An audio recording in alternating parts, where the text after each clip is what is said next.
Hey everyone, I'm Sophie Donelson, and I'm excited to join you all today to talk about a couple cool ideas related to design and decorating that are geared to making lasting memories for your guests. So, by way of background, I'm a longtime home and design magazine editor and was most recently editor in chief of America's longest published home magazine called House Beautiful. And before that, worked with Elle Decor, Martha Stewart, and other magazines. So I've spent most of my career defining what we think of as a dream home. And I've also worked with great brands and retailers to create products and experiences for home lovers. And I've written a couple of books too, most recently one called Style Secrets, What Every Room Needs. And it explores these ideas that sort of always work in a home. And a couple of those ideas I will share with you in this presentation. I've also had the good fortune of appearing on a lot of TV, including the Today Show and lots of local and regional networks. But I would say, oh, hey, and this is me right here. Hey, everybody. I would say, in addition to being on top of kind of like top trends, and creating the trends in the home space, that's sort of the regular part of my job in the last decade or two. But my more lasting effect, which you see here with readers, was really connecting design to a more personal level. And talking about what it means to make choices about our home. I have two little boys. They're just a little bit bigger than this right now. But when I say talking about connecting kind of the homes that we live in and that we share, of course, with our guests, and our feelings, our emotions, what it does for us, and of course, what are those memories? What are those lasting experiences that you create? I include this here because my rambunctious boys sort of, for a time, ruined some of the more elegant ideas I had for my home, but everything circles back around again. They're getting older and less treacherous on the bed, let's say. Here's a great quote from Winston Churchill, always known for a good quote. It really sort of starts to define what we're talking about today. So one of my kind of dream home purchases was a farmhouse sink. It was super trendy 5 or 7 years ago, still gaining traction, just sort of elegant and big and useful. And in my head, I had sort of a kitchen in mind, but the fact is that you bring it home and these things take on a life of their own. The big idea I want to talk about today is this. It's that although our photo albums and our Facebook pages and our Instagrams are all filled with these moments that look really good, what we talk about with our friends and what makes us return to a space is because we remember how it feels. And this is something that I explore in my work now and on my Instagram, which is Sophie Dow, D-O-W, if you want to take a look at that, is really this connection about when we stop just using our eyes for design and we start using the rest of our senses and our body to really take in what's special about a space. And so that really is what creates the memories. It's not just what we see, it's how we feel in that space. So I have 8 great ideas for you to put in your own vacation properties and to utilize in your own homes, which I think our own homes are sort of an incubation for what we present to guests. So it's interesting to try things out and also reevaluate a space that you're quite familiar with fresh eyes, which I think is helpful for all of us. So I'm going to buzz through the 8 ideas really quickly, and then we'll get right into them.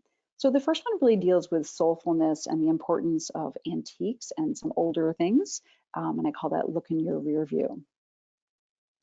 Engaging the forgotten senses. So again, not just using sight, but using the rest of the senses for design. Forest bathing, which I won't ruin right now by telling you about, but you'll enjoy it. Find your light. So this is dealing with using light, both natural and artificial, and then also gets into the conversation of color, which is really interesting and nuanced and kind of game changing. So we're going to talk about a couple new ideas there. I talk about making an entrance, but also this you are here moment. So the power of getting that moment right when a visitor gets to their vacation property and just sort of has that wow moment of arrival. Creating a sense of place, which is really leaning into the community that you live in, or even the architecture and the idea of the home that you've created. Learning from child caves, another kind of wackadoodle fun idea, original and helpful for you guys that I'm not going to spoil just yet.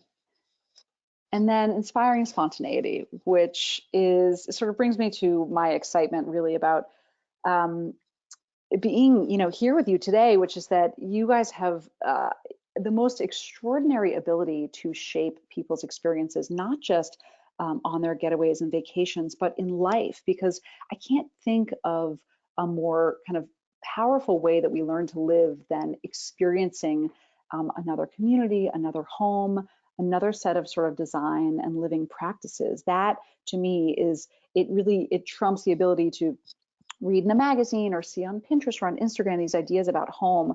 What really teaches us is living and experiencing that for ourselves. So it's really, it's such an honor actually to talk to the Verbo community about this, because I feel like if a couple of these ideas take hold for you all, what then in turn happens is thousands upon thousands of people that get to experience this for themselves. So very, very cool thing. Okay, first up, look into your rear view.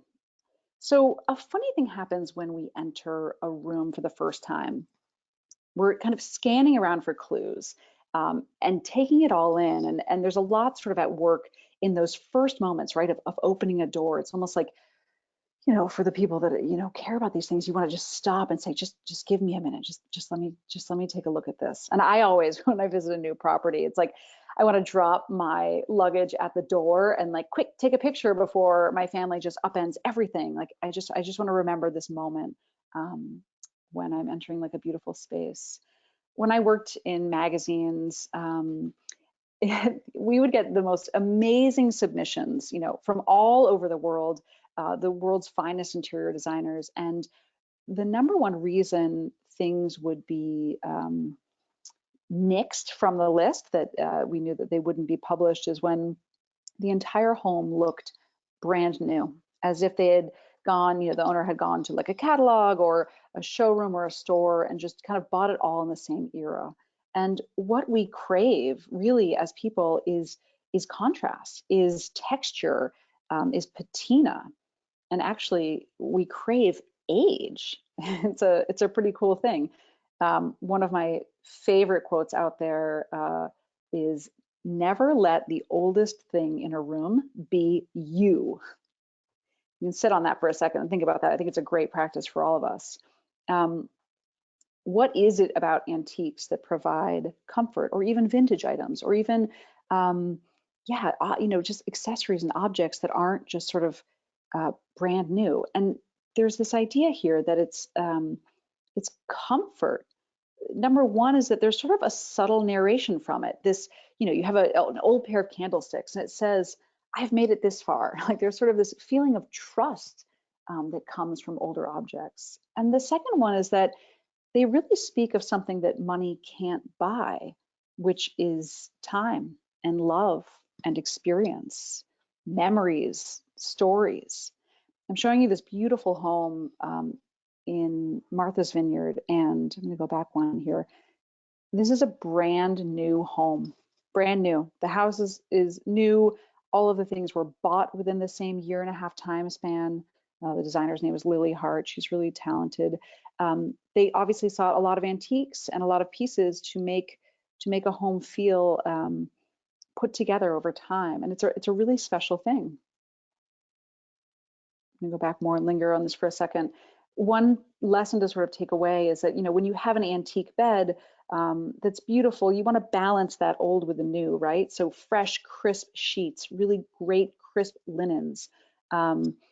Interestingly, when a house is, new, and it needs patina, look at something like barnwood or beadboard versus drywall. A lot of designers out there really believe that drywall is the enemy, that there's a reason that people walk into a space that sort of feels soulless, even sometimes with paint. And it's that there's just so much kind of blank white wall out there. And so you can understand that want, recently for, barnwood and that aged patina that Magnolia Home has sort of made so famous. And there's a feeling that it's pre-loved, it's been pre-approved, it's stood the test of time. And so almost anything else, plaster, beadboard, tongue and groove, wallpaper, even textured plasters and paints can do a lot to add a bit of soul to a space. Okay, engaging the forgotten senses. So bear with me for 1 second and close your eyes. I will too. And think back to, let's maybe say like a vacation house or a place with friends or family that you visited as a kid. Maybe as an adolescent or older, something that left a real mark on you. So for me, I'm picturing this cool old Victorian kind of rambling tall house in coastal Rhode Island. I grew up in New England, and it's one of these kind of old, not right on the ocean, but a seaside home. I remember collecting shells with my sister and letting them sort of, dry out in the sun. I remember it was the summer of Halley's Comet when it came through. I remember sleeping in a twin bed, my own twin bed, which, as a young girl was just so exciting to have my own space.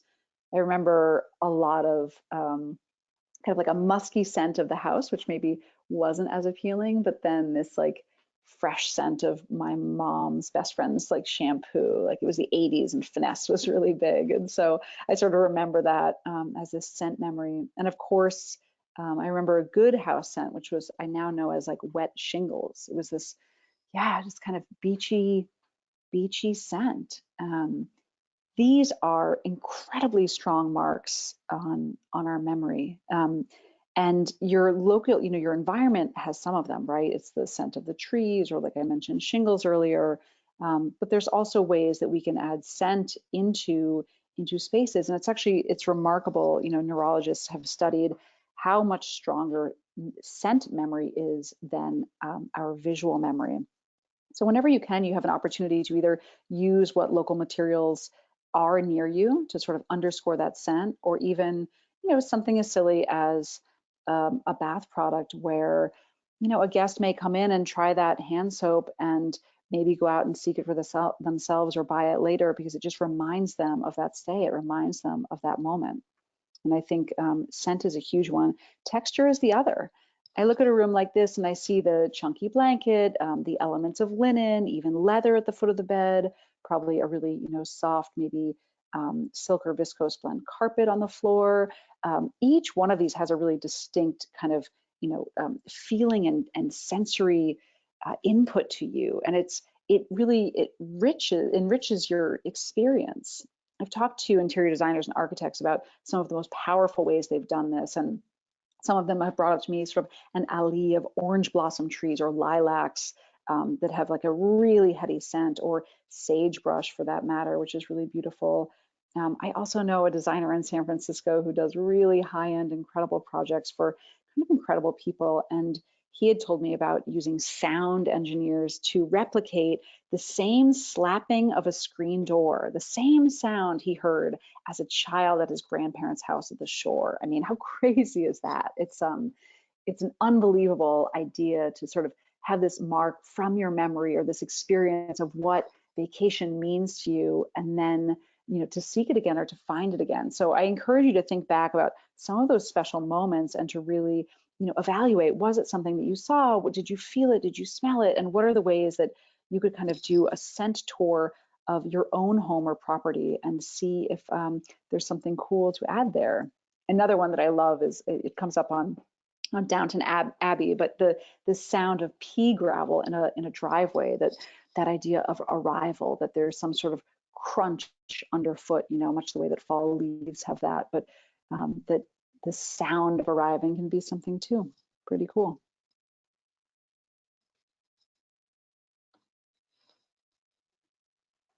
Okay, forest bathing. Love this.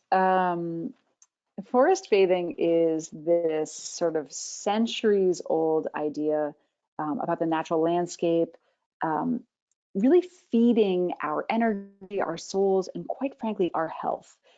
In Japanese, the concept is called Shinrin Yoku, and it started around the 1980s and is really this cornerstone of preventative health and healing.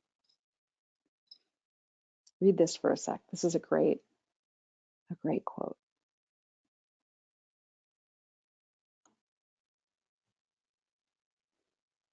So John Muir knew this well, and so many others, not just environmentalists, but you know, our connection with nature it's important. I mean, I look at an image like this, and sometimes when I'm scrolling through Instagram, I have the same moment where like I actually find myself like like stopping and breathing deeply because it's this just incredible immersive kind of, I don't know, human moment where you stop and say, gosh, this makes me feel good. And so when I think about people on vacation, how many people seek a beautiful natural environment in which to take their time off, like that is their chosen venue, that's their place.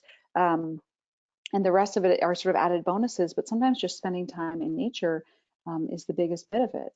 So what we know about Shinrin Yoku is is the health that's just innate in the more time we spend outdoors, especially in time that we spend walking, listening, taking in the sights and the sounds, engaging all those senses.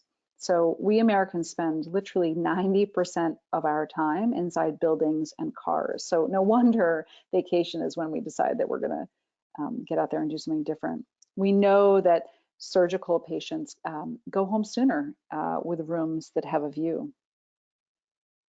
We know that a walk in the park can boost the concentration of children with ADHD, and that time in a forest lowers stress levels and blood pressure while boosting immune function.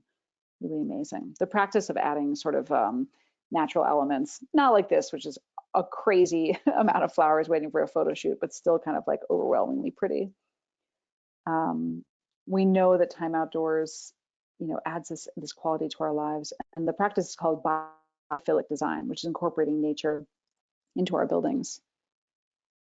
Outdoor rooms are becoming a big thing and should really be treated the way all other rooms are. You know, this look, there's a coffee table in the middle and cocktail tables that can double as stools on the sides. There's pillows. It is decorated. We've come so far with outdoor fabrics, as I'm sure a lot of you know. I do see the number one thing that people do. They have all of these, you know, great seats and chairs, but nowhere to put a drink, and nothing spoils a party like kicking over a margarita. So I encourage you, get those drinks off the ground, and even with Adirondack chairs, yes, you still need a little table next door.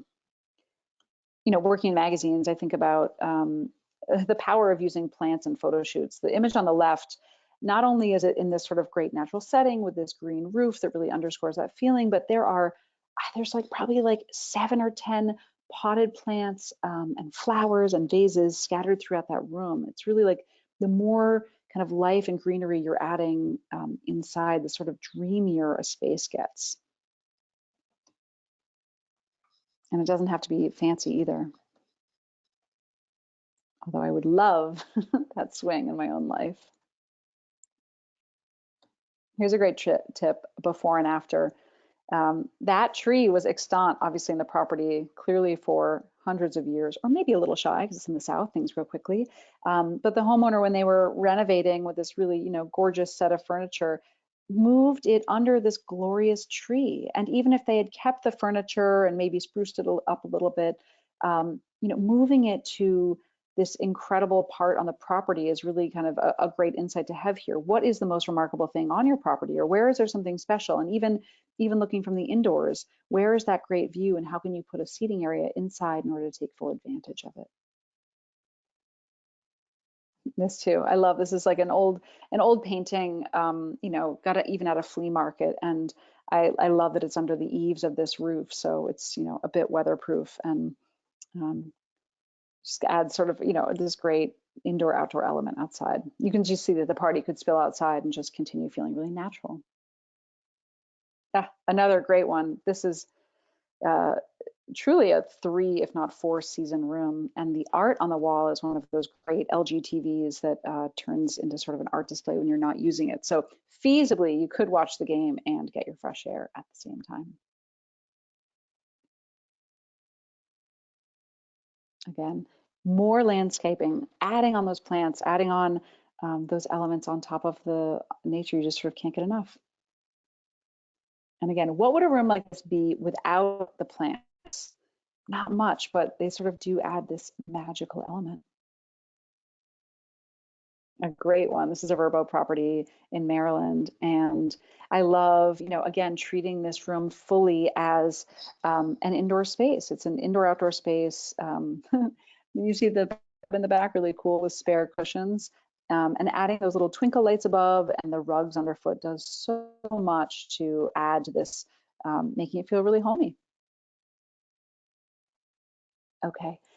Find your light. Let's talk about light for a second. This is an incredibly powerful kind of magnetizing element. This is, um, we know what light does for our psyche and for our soul. I'm currently living in Canada, and I keep hearing about these happy lamps because sunset was early today, maybe 4:20, 4:30, and that human need for light is powerful and strong. You can see that when people often enter a room, they go right to the window. That's just a natural human thing to do.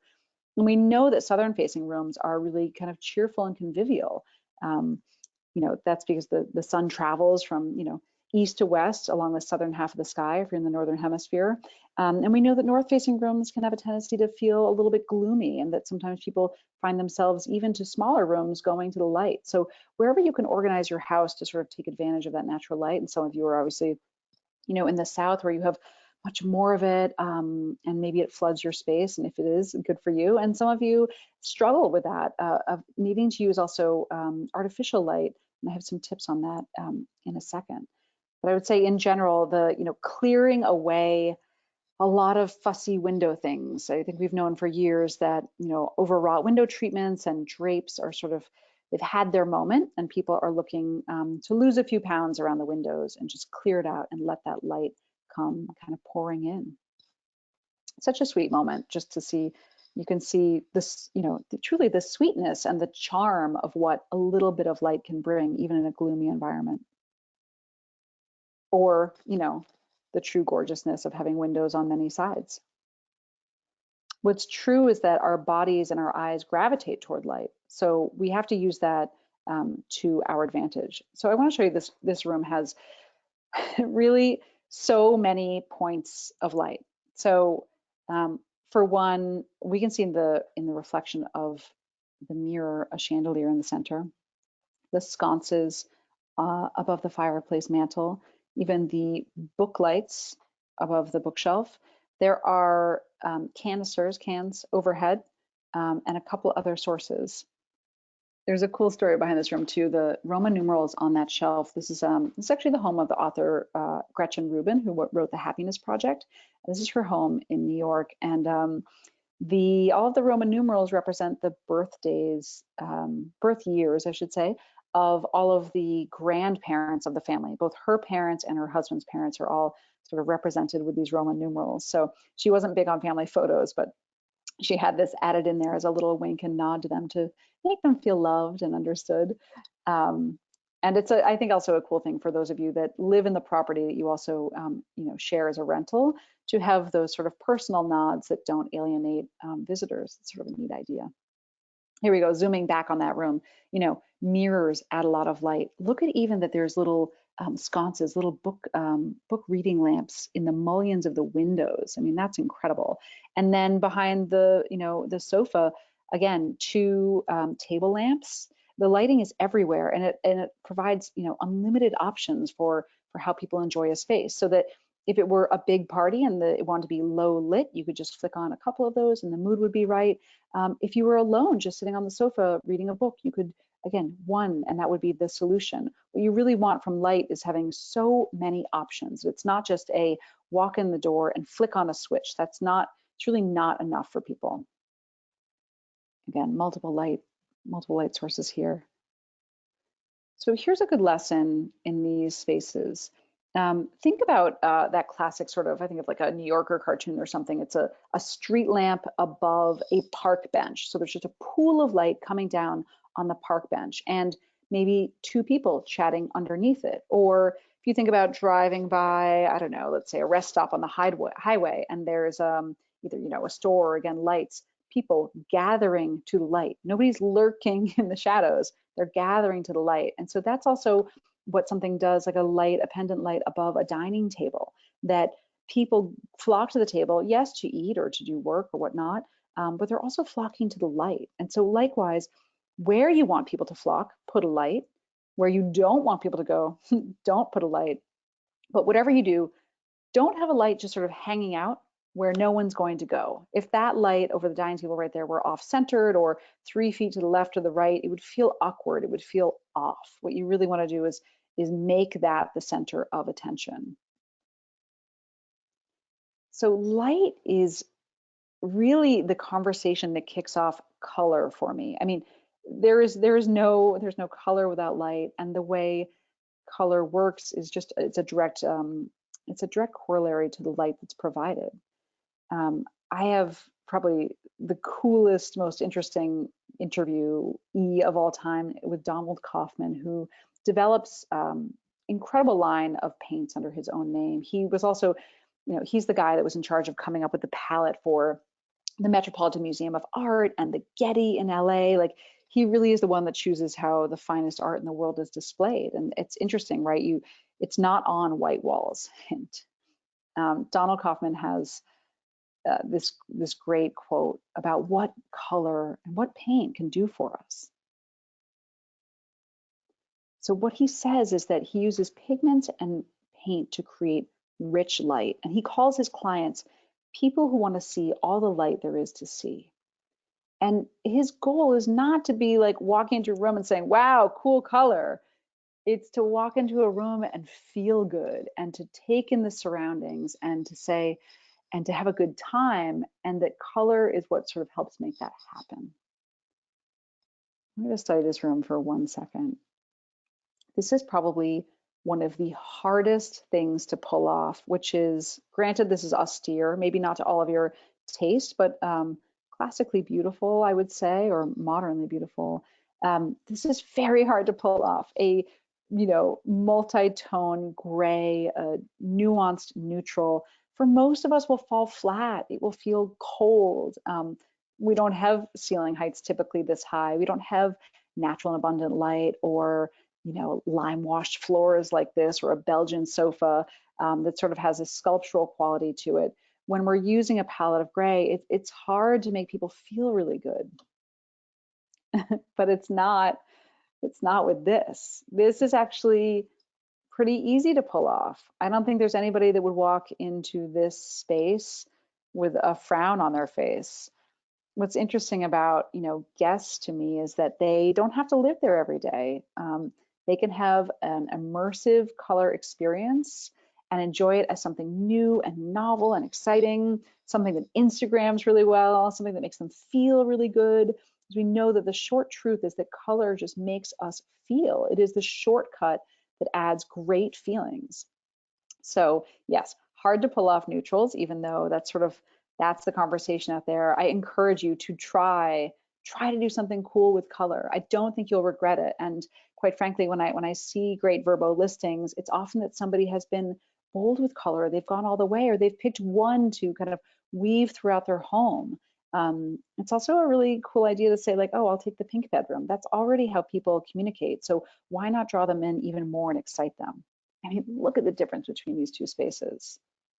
I can just, I can see conversations happening in that left-hand room in a way that might not have carried on in the right. Same, little pop of color, echoing the sea outside. I mean, how cool is that? And if not paint, textile is another great way.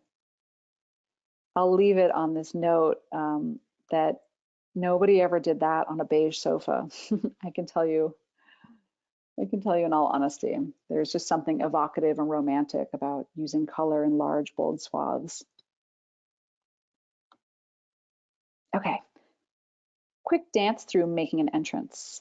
When I've talked to a lot of you Vrbo folks out there, you've told me about sort of the stress that it can be for your visitors to arrive for the first time, and that they're hoping that the property is what they expected. They hope that they've got the right address. They hope they can get in, that there's like a lot of anticipation there. We know that entrances and exits are powerful. Don't you remember that piece of advice about you always want to be like the first or the last interview? I think about that a lot, and that we have this incredible power to make something special happen the second that they found your property. I mean, these are people that have waited months, if not years, for this moment. So making it as crisp and impactful and memorable as possible. So, I mean, what a fabulous garden door on the left in Charleston, but also, I mean, up north, a really more modest take, but a red door on a black barn style house. I mean, how cool. That's a real entrance right there. You can do it with landscaping. You can do it with color, of course. You can also do it with a flag or a cool door, all sorts of things. Here's a great Verbo property in Austin that I thought was just, that door sort of makes it, and those dreamy little plants in front, and just feels special. That house with a white door just wouldn't be the same. Just would not feel the same. The house on the right here, again, another Verbo property. This beautiful, periwinkle or haint blue on the porch there is carried throughout that home. Very small, modest home, but sometimes that color dips the entire room in it. And it was just this decision to kind of pick a color and play with it and stick with it. And that feels, it doesn't feel too chaotic and too much like a circus. If that first room in the pink and yellow, you went, oh my God, it's too much. Totally understandable. I wanted to make the point that color is something that makes you feel something. But choosing a color and just having that woven throughout is a great way to do it safely.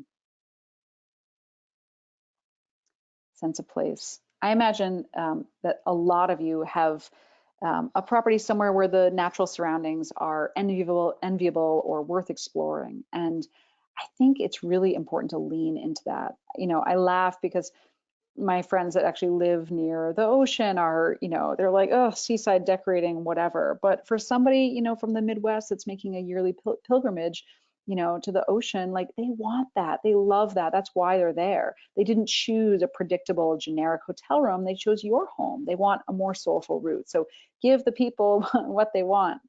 I love this idea. This is from Carrie Joyce, the designer out in LA. But just, I don't know, a cool concept. Again, these were hand-me-down paintings from the homeowner's family, and they were sort of like, oh God, what am I going to do with all these, nautical paintings? But grouping them in one room, granted, the most fabulous bathroom I've seen to date, is a way to really create sort of an experience. This is like, where is it? Oh, it's up in the ship bathroom. You're like, oh, okay, great, I'll go up there and grab the towels or whatever it is. Giving rooms sort of a reason to have a name is a super fun idea. I love the idea of, going to the pink bedroom, or, calling a small kind of 3-season room the palm room because it has one palm tree in it, or because you have palm print pillows, or because, the ceiling's painted green. Like, what a cute idea. Or people say, meet us for cocktails at 6 in the palm room. Oh, what's that? Oh, you know the one. It's sort of it adds a lot of romance, and I think a lot of memory building. The blue bedroom. I mean, this is a really great example of why you also dip the ceiling in the same color. This can be an incredible trick on small bedrooms, just dipping everything in that color, and even look, the blankets and comforters are that same, that same range of hues, and it just, I don't know, it has a real dreamscape quality to it. Or again, I mean, something as wild as wallpaper. Again, not for everybody, but this is a Korean homeowner, and the tiger has an importance to her and her family. And so this has, again, real resonance for her, but it's also just a really cool bar. What a fun place to make a drink or to meet up. Okay, quickly through child caves. My lesson here is really that you will have small rooms, and to embrace that, because we know people, starting from when they're very small, gravitate sometimes to small places. It says children love to be in tiny cave-like spaces because most of the world is adult size. This is something that happens from when we're little, hiding under tables or in closets. But interestingly, it carries on with the kind of glamour and allure of like a canopy bed, or the charm and the sweetness of twin beds. Here's a really brilliant idea. These are twin beds with a common headboard. The table can be moved out and the beds pushed together to become one, or they act separate. And there's sort of no compromise on design, because that's just literally a very simple kind of like upholstered plywood headboard with fabric. And it really adds a finishing touch to that room. again, an attic room, but with this quaint nature. Sometimes it's okay to be small. Don't try to make everything feel big and try to jam more into the space than needs to be there. It's okay to let something be itself. Here's a great lesson of that. This is in Cashers, North Carolina. A new house intentionally built with this very small entryway with a quirky up and down stairs. It leads to this triple height ceilings, this incredible great room, an entertaining room, major. When the client was designing with her designer and architect, the professionals said, no, we're not doing a dining room. And the homeowner said, we have to have a dining room. We dine, we want to dine. And said, you'll never use it. You'll just walk by it. Like, we assure you that. And so they created this little dining nook. So if you're sitting on that back bench right there, you're looking out to this. And if you're looking out to that and you turn 180, you're here in an intimate space, feeling close, feeling intimate, feeling cozy, a place that you could have breakfast by yourself and not feel like you're in this gaping, enormous room, a place where you could also have dinner for 8 or 10 and have this really intimate, fun kind of affair, and then looking out again to something really lovely. My final note for you is this idea of inspiring spontaneity. I say put something in your property that allows people to surprise themselves. Memory carves a new place in our head, and we have this opportunity, to share with guests something they might not normally do for themselves. It might be the feeling to maybe try some of this cute, like, vintage wear, or these glamorous, these are like cool vintage, cups and saucers. Like, why not serve wine with something that you wouldn't normally? Or why not have kind of an impromptu tea party or set the table with something festive? Give them some ways to surprise themselves. I love this idea of that people are playing dress up when they come to your property. They're trying something new. They're maybe, sitting down with cloth napkins for dinner, or they're just sitting down as a family for dinner. That might be new for them. Here's a great quote from that author, Gretchen Rubin: when we change our habits, we change our lives. Those little changes can travel with your visitors for a long time. They can start kind of taking up habits that they never used to. I love this of just mixing in some cool bamboo ware with the normal, day to day. Or what about having party supplies on hand? Something just as cheap and simple as balloons or paper plates or party hats. Let people surprise themselves. Okay, so let's quickly buzz through these takeaways from these 8 ideas. So, number 1, ask yourself, are you the oldest thing on your property? And remember that adding age to a space gives comfort and security to the guests. Number 2, take a sense tour of your home. Are you activating the great touches and smells? Are there sofas or cushions that you could add with texture, even coffee mugs? How, do your doorknobs feel good? Do you like the way it smells? Is there something that you could add? Can you hear the rustle of the trees or the ocean? Is there some way that you can add some of that beauty indoors through the senses? Is there a bit more nature that you can bring inside, or is there somewhere on your property that you can bring people outside? Maybe there's a bench or just a chair and a small cafe table out in some cool part of your property, or even just in kind of like a side garden. Light and color. Do you have pools of light? Are you creating light where people will gather to it? Do you have many sources? Can you try to lower the wattage on some of your lights and add more lights? And can you add a happy color moment somewhere? Number 5, is your entrance decked out? Do you have maybe a planter or painted door, a flag? Is there some way you can add a sense of ceremony upon arrival? Have you embraced your sense of place? Have you put a pin on your guest's mental map? Is there a way that you can reflect the local region or the shape or the style of your house? Is there a room that you can name, like the pink bedroom or the palm room? Have you embraced being small? And have you given people a reason to be spontaneous? Have you allowed them to surprise themselves? Is there a way that they can play dress up in your home? I'd love more of your ideas too on what you've done that's super special to make your property great. You can continue the conversation with me on my Instagram, which is Sophie Dow, D-O-W. And I know Verbo will be sending you your request for comments. So if you enjoyed this or have ideas to share, they'd love to hear that then too. Thank you all so much for your time, and enjoy loving and embracing your homes and sharing it with other people. Thanks so much.